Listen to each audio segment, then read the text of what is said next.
अभी आप शलोम शलोम में बहुत कम आवाज आ रही है। शलोम शलोम। अब ऐसा लग रहा है कि सही सही में कलीसिया सीरियस है, गंभीर है। आप सभी को खजूरी इतवार की बहुत बहुत शुभकामनाएं। Happy palm Sunday to all of you.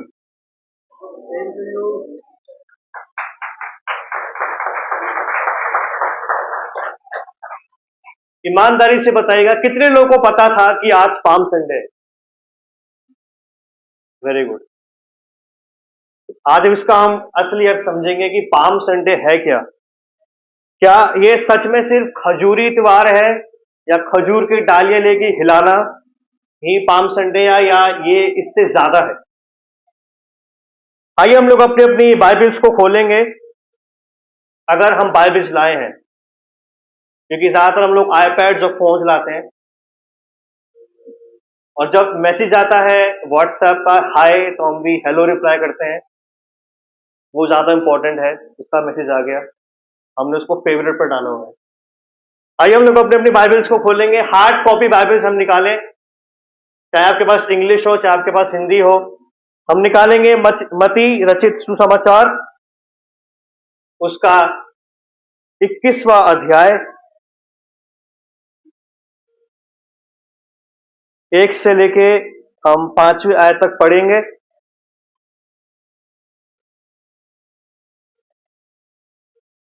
मती रचित सुसमाचार उसका 21वां अध्याय 1 से लेके 5वीं आयत तक हम पढ़ेंगे, और इसका हेडिंग है यरूशलेम में विजय प्रवेश। कौन सा प्रवेश?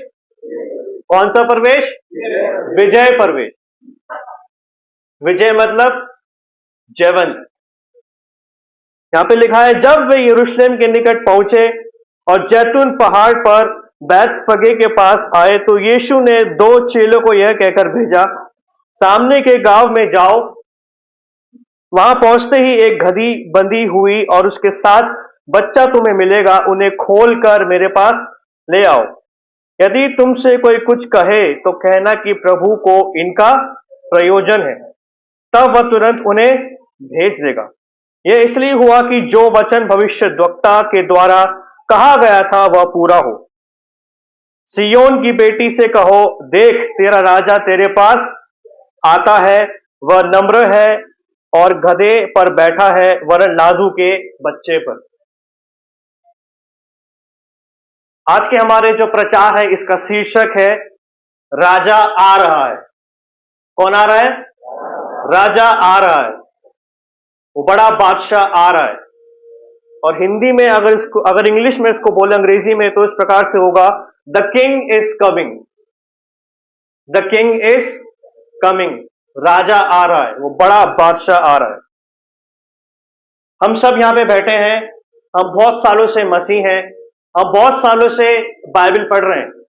लेकिन प्रियो, मैं आपको एक बात बताना चाहता हूं कि बाइबल की कुछ खास ऐसी बातें हैं जो हमें पता होनी चाहिए, ताकि अगर आपसे कोई कुछ पूछे तो आप उसका जवाब दे सकें। हम बाइबल में पढ़ते हैं कि बाइबल में 4 प्रकार के सुसमाचार हैं। कितने प्रकार के हैं? 4 प्रकार के। मती, मरकुस, लूका और यूहन्ना। और याद रखें, 5वां सुसमाचार आप है। ये जो 4 सुसमाचार हैं, उनमें अलग अलग विषय हैं। ये 4 सुसमाचार हैं, वो अलग अलग थीम के अकॉर्डिंग बने हैं, अलग अलग टॉपिक या अलग अलग विषय के अकॉर्डिंग बने हैं। और ये जो चारों सुसमाचार हैं, वो यीशु मसीह को अलग तरीके से दर्शाते हैं। कैसे? अलग तरीके से दर्शाते हैं।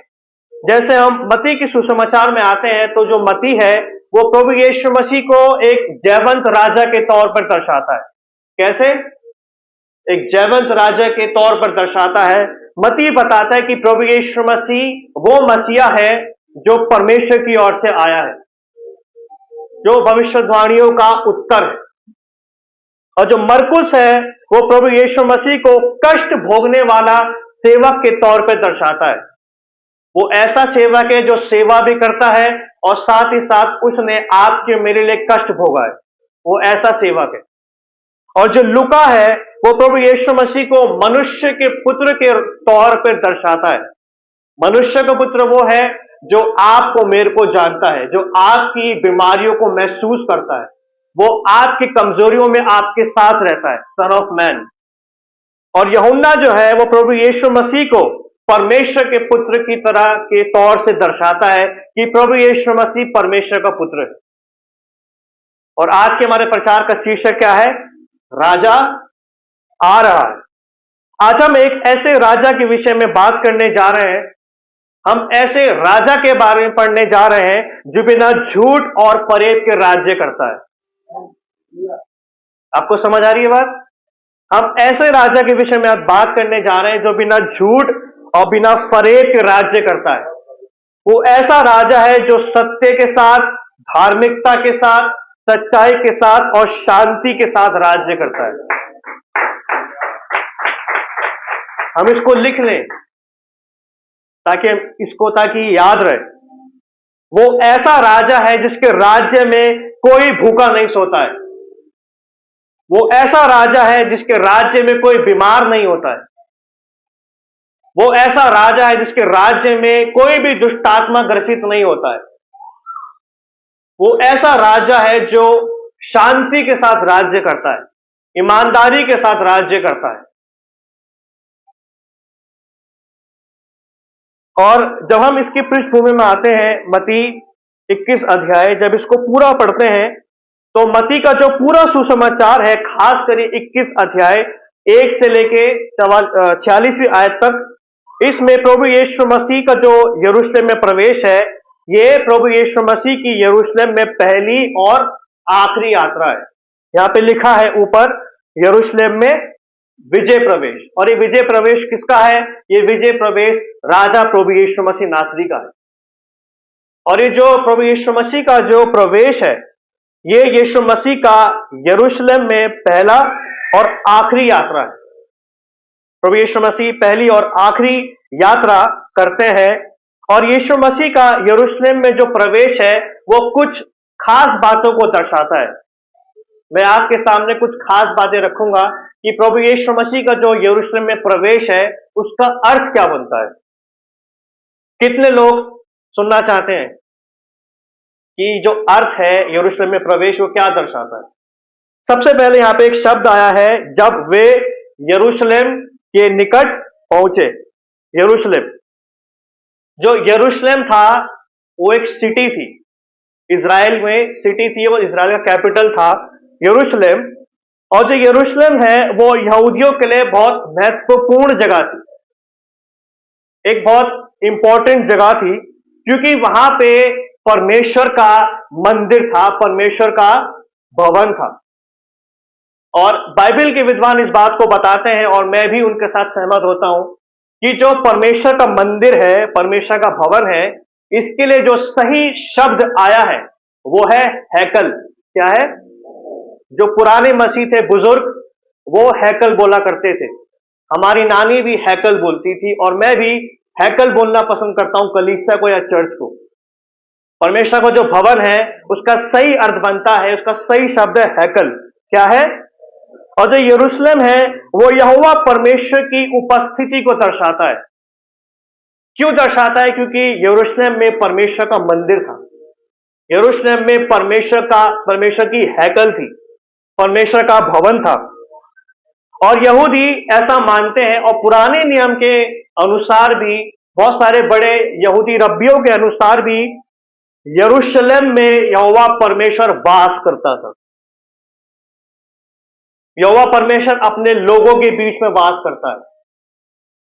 अपने लोगों के बीच में परमेश्वर की उपस्थिति पाई जाती है। हैकल बोलते हैं परमेश्वर के भवन को। और जब हम यरूशलेम को इब्रानी भाषा में और यरूशलेम को जब हम यूनानी भाषा में देखते हैं तो इब्रानी भाषा में यरूशलेम का सही अर्थ बनता है शांति की नींव। क्या बनता है? शांति की नींव।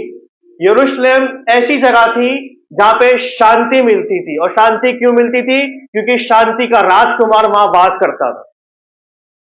यरूशलेम में शांति सिर्फ और सिर्फ यहोवा परमेश्वर की वजह से पाई जाती थी। आपके जीवन में शांति सिर्फ और सिर्फ प्रभु यीशु मसीह की वजह से पाई जाएगी। आपके जीवन में आनंद, सुख और चैन केवल परमेश्वर की ओर से पाया जाएगा। हम अपने तरफ से जितनी भी कोशिश कर लें, शांति रहेगी लेकिन कुछ समय की रहेगी। लेकिन जो शांति, जो आनंद, जो सुख चैन यहोवा परमेश्वर देता है, वो सदा काल का रहता है। याद रखें, प्रभु यीशु मसीह यरूशलेम में जा रहे हैं और प्रभु यीशु मसीह का यरूशलेम में जो प्रवेश है वो कुछ बातों को दर्शाता है। प्रभु यीशु मसीह यरूशलेम में क्यों जा रहे हैं, हमें आगे पता लगेगा। यरूशलेम का इब्रानी भाषा में अर्थ बनता है शांति की नींव। क्या? शांति की नींव। अंग्रेजी में बोले फाउंडेशन ऑफ पीस। और जब हम इसका यूनानी भाषा में जब अर्थ समझते हैं तो यरूशलेम का यूनानी भाषा में अर्थ बनता है पवित्रता का शहर। किसका शहर? पवित्रता का शहर। परमेश्वर जहां होगा वो जगह पवित्र बन जाएगी। परमेश्वर की उपस्थिति जिन जीवनों में रहेगी वो जीवन शुद्ध बन जाएंगे, वो शुद्ध पवित्र बन जाएंगे, वो शुद्ध होली बन जाएंगे। प्रभु यीशु मसीह की उपस्थिति जिन परिवारों में रहेगी वो परिवार गोल्डन बन जाएंगे, वो परिवार सुखी हो जाएंगे। यहां पे जो मेन चीज है वो यरूशलेम या कोई शहर नहीं है, यहां पे मुख्य चीज परमेश्वर की उपस्थिति है। परमेश्वर की उपस्थिति अगर आपके जीवन में रहेगी तो आपका जीवन शांति में हो जाएगा। अगर परमेश्वर की उपस्थिति आपके जीवन में रहेगी तो आपका जीवन पवित्रता से भर जाएगा। फिर आपको पवित्रता पाने के लिए किसी अपोस्टल के पास जाने की जरूरत नहीं, किसी प्रचारक के पास जाने की जरूरत नहीं, किसी प्रॉफिट के पास जाने की जरूरत नहीं। अगर आपको पवित्रता चाहिए, आप यीशु मसीह से मांगे। शांति चाहिए, आप यीशु मसीह से मांगे। जैसा कि मैंने आपको बताया कि प्रभु यीशु मसीह का जो यरूशलेम में प्रवेश है वो दो बातों को दर्शाता है। कितनी? दो बातों को। पहली बात यह है कि राजा प्रभु यीशु मसीह नासरी स्वयं परमेश्वर अपने शहर में, अपने हैकल में और अपने लोगों के बीच आ रहा है। प्रभु यीशु मसीह का जो प्रवेश है वो पहली बात इस बात को दर्शाता है कि स्वयं परमेश्वर, वो राजा जिसको आज तक किसी ने नहीं देखा, वो स्वयं मनुष्य का रूप धारण करके अपने लोगों के बीच में प्रवेश कर रहा है। वो अपने लोगों के बीच में आ रहा है। और आज राजा प्रभु यीशु मसीह आपके बीच में आना चाहता है। अपने मनों को खोले। कितने लोग तैयार हैं उसको रिसीव करने के लिए? अपने हृदय को खोले, अपने मनों को खोले, अपने परिवारों को खोले। राजा प्रभु यीशु मसीह आपके जीवन में प्रवेश करना चाहता है। उसको अपने जीवन में आने दें। Late us all receive him, बड़ी दीनता, बड़ी नम्रता के साथ, क्योंकि जब वो आएगा आपको विजय दिलाएगा। जब वो आपके परिवार में आएगा आपको जयवंत करेगा। आपका नुकसान नहीं होगा, आपका फायदा होगा। और दूसरी महत्वपूर्ण बात यह है कि प्रभु यीशु मसीह अपने लोगों में, अपने नगर में वो क्यों आ रहा है? क्यों यरूशलेम में आना चाहता है और जगह क्यों नहीं? दूसरी बात यह है कि राजा प्रभु यीशु मसीह इसीलिए यरूशलेम में प्रवेश करना चाहता है ताकि परमेश्वर के नगर में से, परमेश्वर के हैकल में से, उनके लोगों के बीच में से चोरों को और व्यापारियों को निकाल सके। और इस बात का सबूत हमें कहां मिलता है? 12वां अध्याय, 12वां पद, 21 आयत का 12वां पद। इसका हेडिंग क्या है? मंदिर में से व्यापारियों को निकाला जाना। प्रभु यीशु मसीह स्वयं राजा अपने लोगों के बीच में आ रहा है। और दूसरी महत्वपूर्ण बात यह है कि वो अपने लोगों में से, अपने भवन में से चोरों को निकालने के लिए आ रहा है। वो उन चोरों को इसीलिए निकालने के लिए आ रहा है क्योंकि इन चोरों ने परमेश्वर के नगर की, इन चोरों ने, इन व्यापारियों ने परमेश्वर के भवन की और उसके लोगों की शांति को भंग करके रखा हुआ है। जैसे मैंने आपको बताया था, यरूशलेम का अर्थ बनता है शांति की नींव। और परमेश्वर के भवन में ऐसे चोर घुस गए थे, परमेश्वर के लोगों के बीच में ऐसे व्यापारी घुस गए थे जो उनकी शांति को भंग कर रहे थे। ऐसे चोर घुस गए थे जो परमेश्वर की हैकल की शोभा को बिगाड़ रहे थे। इसलिए परमेश्वर प्रभु यीशु मसीह को स्वयं आना पड़ा उनको अपने हैकल में से निकालने के लिए। और हमारा टॉपिक भी कहता है राजा आ रहा है। आपके जीवन में प्रभु यीशु मसीह आ रहा है और वो उन चोरों को निकालने पर है जिन्होंने आपके परिवार में से आपकी शांति को चुराया है। वो राजा प्रभु यीशु मसीह आपके जीवन में प्रवेश करना चाहता है उन चोरों को निकालने के लिए जिन्होंने आपका पैसा चुराया है, आपके परिवारों में से उस प्रेम को चुराया है। आपसी पारिवारिक रिश्ते जो चोर ने चुरा रखे हैं, उस चोर को, उन चोरों को निकालने के लिए परमेश्वर प्रभु यीशु मसीह राजा स्वयं आ रहा है। यह है यरूशलेम में प्रवेश का अर्थ, और यह है पाम संडे की राजा आ रहा है और वो आना चाहता है। और यरूशलेम ने अपने द्वार खोल दी कि प्रभु आ, मैं तेरा स्वागत करती हूं। अगर आप अपने मनों को खोलेंगे, अगर आप उसको आने देंगे, तब वो आएगा। अगर हम अपने द्वारों को बंद रखेंगे तो वो नहीं आएगा। कितने लोग हैं जो अपने द्वारों को खोलना चाहते हैं, अपने हृदय को खोलना चाहते हैं, अपने हृदय को खोले, वो प्रवेश करना चाहता है। प्रभु यीशु मसीह आपके जीवनों में से उन चोरों को निकालने पर है जिन्होंने आपको अशांत कर रखा है। प्रभु यीशु मसीह यरूशलेम में इसलिए आते हैं ताकि उन चोरों को निकाल सके जो यरूशलेम की पवित्रता को दूषित कर रहे थे। वो अपने हैकल में प्रवेश करना चाहता है। वो अपने हैकल में इसलिए प्रवेश कर रहा है ताकि उन चोरों को, उन व्यापारियों को निकाल सके जो परमेश्वर की हैकल को अशुद्ध कर रहे थे, जो परमेश्वर के मंदिर को अपवित्र कर रहे थे। प्रियो, आज प्रभु यीशु मसीह आपके जीवन में प्रवेश करना चाहता है। वो आपके जीवन में से उन चोरों को निकालना चाहता है जिन्होंने आपके जीवन में से शांति को, प्रेम को, मेल जोल को, पारिवारिक रिश्तों को जिन चोरों ने चुरा रखा है, वो उन चोरों को निकालने पर है। और जब वो उन चोरों को निकाल देता है तब वो आपके जीवन में शांति को, प्रेम को, मेल जोल को, संपन्नता को 10 गुना वापस लौटा देता है।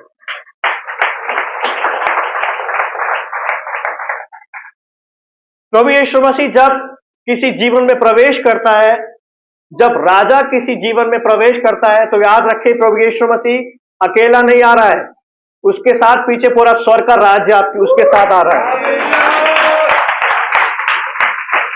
जब राजा प्रभु यीशु मसीह किसी के जीवन में आता है तो वो स्वर्ग के राज्य को अपने साथ लेके आता है और वहां से शैतान के राज्य को उखाड़ देता है।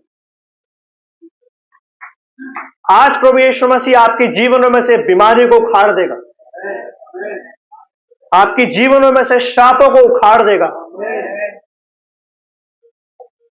गरीबी को उखाड़ देगा, भुखमरी को उखाड़ देगा, सारे संघर्षों को उखाड़ देगा। वो राजा है, वो बिना झूठ और फरेब के राज्य करता है, वो सत्य के साथ, धार्मिकता के साथ राज्य करता है। प्रभु यीशु मसीह यरूशलेम में फिर से परमेश्वर के हैकल में शांति को स्थापित करने के लिए आ रहा है। वो परमेश्वर के हैकल में पवित्रता को फिर से स्थापित करने के लिए आ रहा है। तो मुझे सुमंत अंकल की बात याद आ गई। वो आ रहा है, तैयार रहिए, अपने हृदय को खोलें, अपने नगर के फाटकों को खोल दे, राजा प्रवेश कर रहा है। वो आपके जीवनों में से उन चोरों को निकाल देगा, उन व्यापारियों को निकाल देगा, और आप ढूंढने पर भी उनको अपने आसपास नहीं पाएंगे। आप ये बोलेंगे, अरे कल तो मेरे हाथ में दर्द था, आज कहां चला गया? अरे कल तो मेरे पेट में दर्द था, आज कहां चला गया? अरे कल तो मेरे पर्स में पैसे नहीं थे, आज इतने सारे पैसे कहां से आ गए? इसलिए आ गए क्योंकि राजा प्रभु यीशु मसीह प्रवेश कर चुका है। अपने हृदय को खोले प्रियो। और परमेश्वर ने अपने भवन के लिए यरूशलेम को ही क्यों चुना? क्यों चुना? क्योंकि जो यरूशलेम था वो शांति की जगह थी और वो पवित्रता की जगह थी, और परमेश्वर चाहता था कि उसके भवन के द्वारा पूरी दुनिया में उसकी शांति, उसका उद्धार और उसकी पवित्रता फैल जाए, उसकी हैकल के द्वारा। किसके द्वारा? किसके द्वारा? हैकल के द्वारा।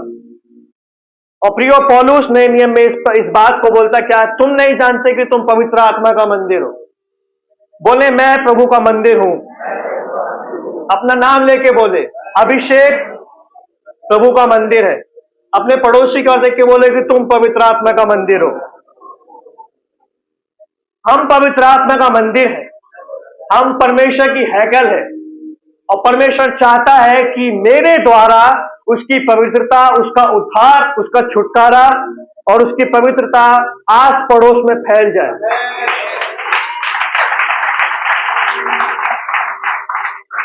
और राजा प्रभु यीशु मसीह नासरी ये चाहता है कि सीएमडी हैकल से इस पूरे शहर देहरादून में प्रभु का उद्धार फैल जाए। हम उसके मंदिर हैं, हम उसका भवन है, हम उसकी हैकल है। We are his temple. हमें इस बात का घमंड होना चाहिए। भले ही मेरे पास ज्यादा कुछ ना हो, लेकिन याद रखिए आपके पास सब कुछ देने वाला परमेश्वर है। बाकी सारी चीजें आती रहेंगी, सिर्फ अपना ध्यान राजा प्रभु यीशु मसीह की ओर लगाएं। ये जो मत्ती 21 अध्याय है, 1 से लेके 44वीं आयत तक जो है 46, ये जो अध्याय है वो जकरिया नबी की भविष्यवाणियों का क्या है? फुलफिलमेंट है। जकरिया नबी ने जो भविष्यवाणी की थी वो प्रभु यीशु मसीह के जीवन में और इस अध्याय में पूरी हो रही है। पहली आयत क्या है? जब वे यरूशलेम के निकट पहुंचे और जैतून पहाड़ पर बैतफगे के पास आए, तो यीशु ने 2 चेलों को कहकर भेजा, सामने के गांव में जाओ, वहां पहुंचते ही एक गधी बंधी हुई और उसके साथ बच्चा तुम्हें मिलेगा, उन्हें खोलकर मेरे पास ले आओ। अब प्रभु यीशु मसीह यरूशलेम की ओर आ रहे हैं, लेकिन उससे पहले वो बैतफगे पर आते हैं। कौन सी जगह पर? आप बोलते नहीं, आप बोलिए बैतफगे। क्या? बैतफगे की ओर आए। और बैतफगे, जब हम इसका यूनानी भाषा में जब इसका सही अर्थ हम ढूंढते हैं, बैतफगे का सही अर्थ बनता है कच्चे अंजीरों का घर। क्या? कच्चे अंजीरों का घर। मतलब जो विश्वासी, जो मसीह विश्वास में कमजोर है, अब वो मजबूत होने पर है। जो विश्वासी पैसे में कमजोर हैं, अब वो मजबूत होने वाले हैं। अब वो विश्वासी जो शरीर में कमजोर हैं, वो अब मजबूत होने वाले हैं। ओरा बा खारा बा शेखे रे लेबे एरे बेरी यार अलाबा शेखे बेरे लेबे ओरी यार अलाबा बाबा शेखे बेबे बेरी यार अलाबा ओरो बो शेखे रे लेबे बेबे इरी यार अलाबा बाबा बाबा। प्रभु यीशु मसीह प्रवेश कर चुका है। इसका जो अर्थ बनता है वो है कच्चे अंजीरों का घर। अगर आप कच्चे हैं तो बोले प्रभु मेरे को मजबूत बना। मैं कच्चा हूं प्रभु, मैं निर्बल हूं, मुझे मजबूत बना। क्योंकि प्रभु राजा प्रभु यीशु मसीह प्रवेश कर चुका है। पवित्र आत्मा जब सब कुछ हुए और आबा शेख बेरे ले ए रे बे खीरिया बाबा। जो विश्वास में कच्चे हैं वो अब मजबूत होने पर है, क्योंकि राजा प्रभु यीशु मसीह प्रवेश कर चुका है। और ये जो पहली आयत है, ये जकरिया नबी की भविष्यवाणी का फुलफिलमेंट है। हम निकाले जकरिया नबी, उसका 14वां अध्याय और 4थी आयत। जकरिया 14 अध्याय 4थी आयत। क्या लिखा है? उस दिन वह जैतून पर्वत पर पांव रखेगा। क्या रखेगा? पांव। सिर्फ पांव रखते ही चंगाई आ गई। सोचिए जब वो पूरा आ जाएगा तो क्या नहीं होगा।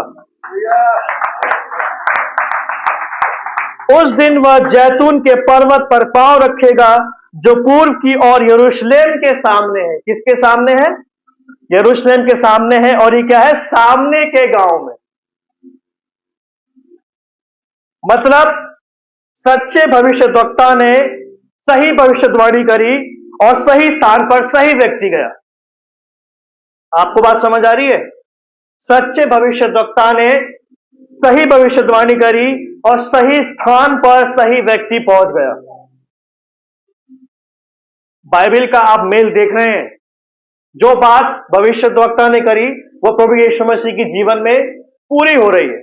इसका मतलब भविष्यद्वक्ता भी सच्चा था, भविष्यवाणी भी सच्ची थी, स्थान भी सही था और व्यक्ति भी सही था। सही चीजों का मिलाप हो रहा है, सही चीजों का मैचिंग हो रही है। दूसरे से 5वीं आयत तक पढ़ेंगे। सामने के गांव में जाओ, वहां पहुंचते ही एक गधी बंधी हुई और उसके साथ बच्चा तुम्हें मिलेगा। उन्हें खोलकर मेरे पास ले आओ। यदि तुमसे कोई कुछ कहे तो कहना कि प्रभु को इसका प्रयोजन है, तब वह तुरंत उन्हें भेज देगा। यह इसलिए हुआ कि जो वचन भविष्यद्वक्ता द्वारा कहा गया था वह पूरा हो। सियोन की बेटी से कहो, देख तेरा राजा तेरे पास आता है, वह नम्र है और गधे पर बैठा है, वरन नादू के बच्चे पर। प्रभु यीशु मसीह यहां पे अपने 12 चेलों के साथ आए थे और वो प्रभु यीशु मसीह जो बड़ा राजा है, वो महान राजा है, वो अपने पास गधी के बच्चे को बुलवाता है। किसके बच्चे को? गधी के बच्चे को। और ये जो अध्याय है, ये जो वर्णन है, वो मरकुस में भी मिलता है, लेकिन मरकुस सिर्फ गधी के बच्चे के बारे में लिखता है, लेकिन मती गधी के बच्चे के साथ साथ गधी के बारे में भी लिखता है। वो अपने पास गधी के बच्चे को बुलवाता है ताकि उस पर बैठकर वो प्रवेश कर सके। किस पर बैठकर? गधी के बच्चे पर। और जो सही अनुवाद आया वो है खच्चर। क्या है? खच्चर, एस या म्यूल।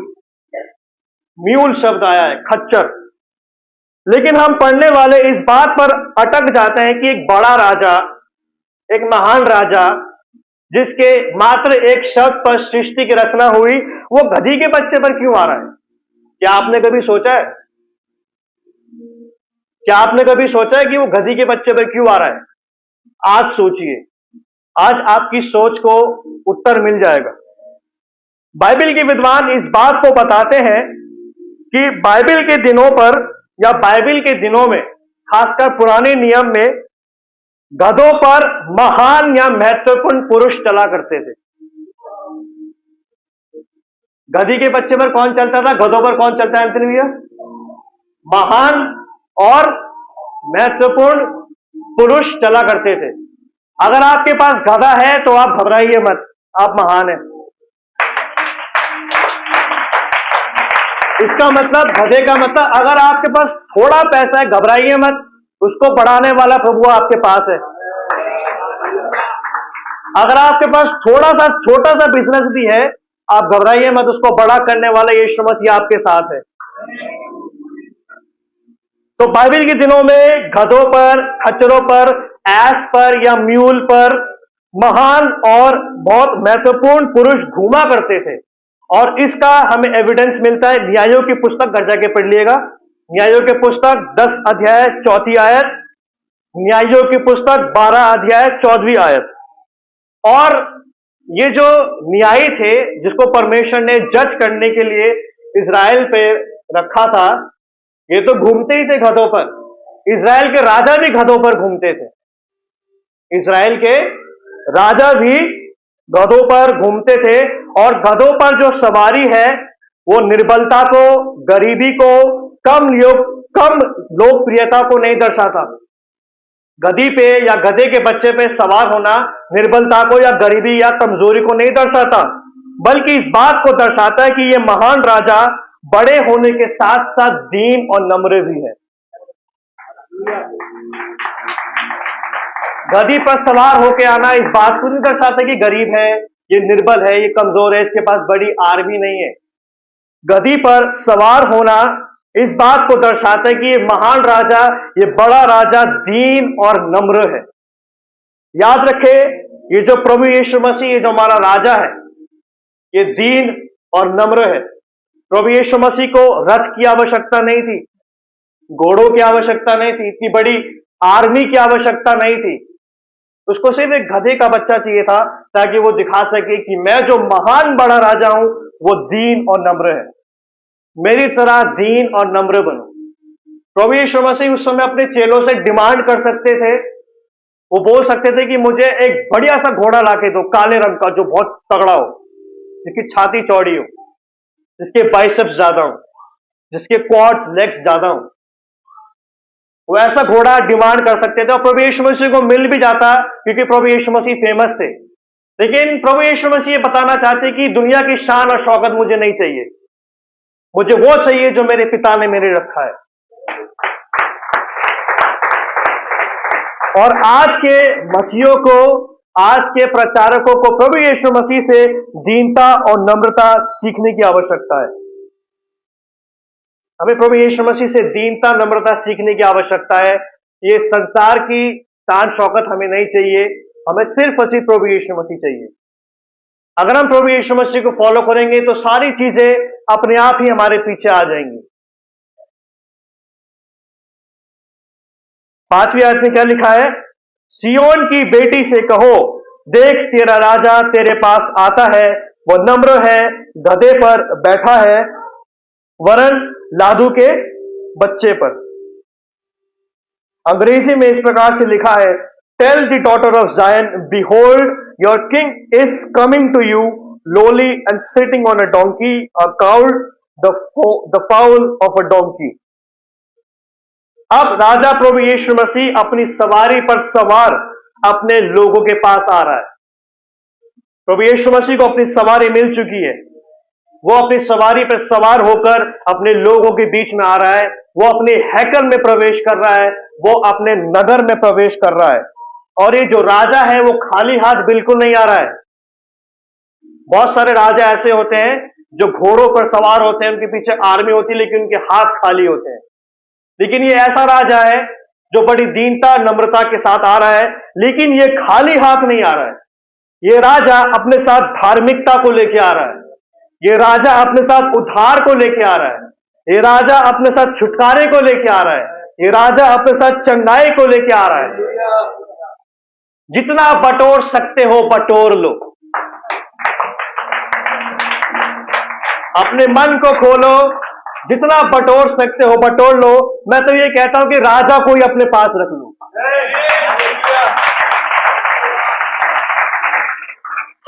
राजा को ही अपने पास रख लो।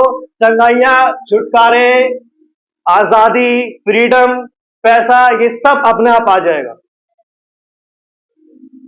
अगर राजा साथ होगा तो सब होगा। और एक बड़ा शब्द सुनाई देता है, सियोन की बेटी से कहो, देख तेरा राजा तेरे पास आता है, वह नम्र है और गधे पर बैठा है, वरन लादू के बच्चे पर।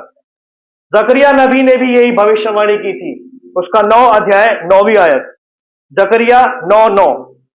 क्या लिखा है? हे सियोन बहुत ही मगन हो, हे यरूशलेम जय जयकार कर, क्योंकि तेरा राजा तेरे पास आ गया है। वह धर्मी और उद्धार पाया हुआ है, वह दीन है और गधे पर वरन गधी के बच्चे पर चढ़ा हुआ आएगा। सीएमडी कलीसिया प्रियो, आप आनंद मनाएं, आप जय जयकार करें, आप खुश हो जाओ, क्योंकि आपका राजा आपके बीच में आ चुका है। अपने डरों को, अपने दुखों को एक किनारे कर कर हम प्रभु यीशु मसीह की ओर अपनी आंखों को लगाएं, क्योंकि लिखा है, सियोन की बेटी से कहे, देख तेरा राजा तेरे पास आता है, वह नम्र और गधे पर बैठा है, वरन लादू के बच्चे पर। और जो सियोन की बेटी है, सियोन की बेटी का सही अर्थ बनता है यरूशलेम। क्या बनता है? यरूशलेम। सियोन की बेटी मतलब परमेश्वर के लोग, परमेश्वर की संतान, और हम परमेश्वर की संतान है। राजा अपने लोगों से मिलने के लिए आ रहा है और वो पहुंच चुका है। आपको जो मांगना है उससे मांग लीजिए, हमारे बीच में है। और प्रभु यीशु मसीह कहता है, देख मैं आ गया हूं, डर मत, घबरा मत, मैं तेरे पास हूं। भले ही तेरे दोस्त तेरे साथ नहीं है, कोई बात नहीं, मैं तेरे साथ हूं। भले ही तेरे माता पिता अभी तेरे साथ नहीं है, कोई बात नहीं, मैं तेरे साथ हूं। भले ही तेरे संगी साथी, वो दोस्त जो कहते हैं हम तेरे लिए जान छिड़क देंगे, वो भी अगर तेरे साथ नहीं है तो मैं तेरे साथ हमेशा हूं। प्रभु यीशु मसीह कहता है कि घबरा मत, डर मत, मैं तेरे साथ हूं। वो नम्र है, इसका मतलब ये नहीं है कि वो शक्तिशाली नहीं है। ये एक गलत फहमी लोगों के दिमाग में है कि वो सिर्फ नम्र है, शक्तिशाली नहीं है। वो नम्र होने के साथ साथ शक्तिशाली भी है। वो अपनी पावर को दिखाता नहीं है, वो शो ऑफ नहीं करता, वो सिर्फ बड़बड़िया नहीं है, वो बोलता ही नहीं रहता, वो प्रचार करता नहीं रहता कि मैं राजा हूं, मैं राजा हूं। वो करके भी दिखाता है कि मैं राजा हूं।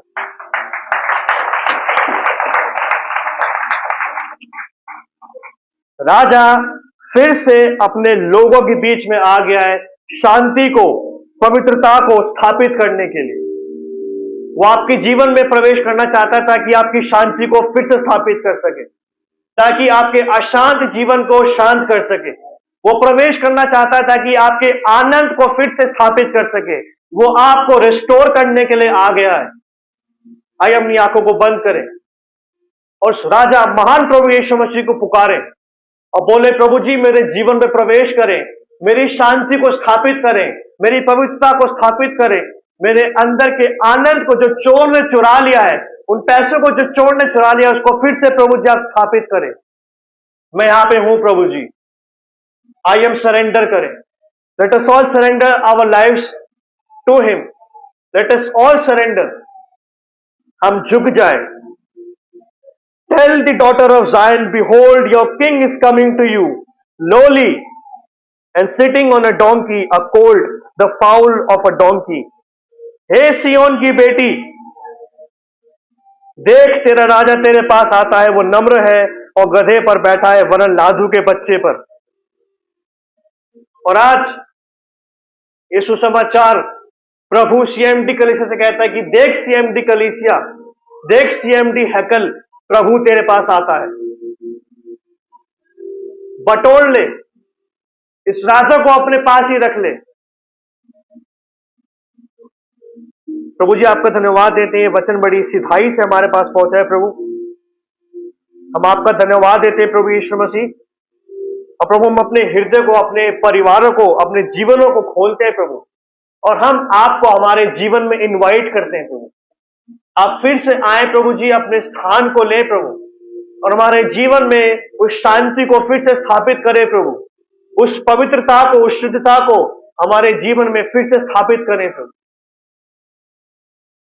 हम दीनता और नम्रता के साथ आपके चरणों में आते हैं। धन्यवाद देते हैं इस प्रार्थना को प्रभु यीशु मसीह आपके सामर्थ्य नाम में मांगते हैं।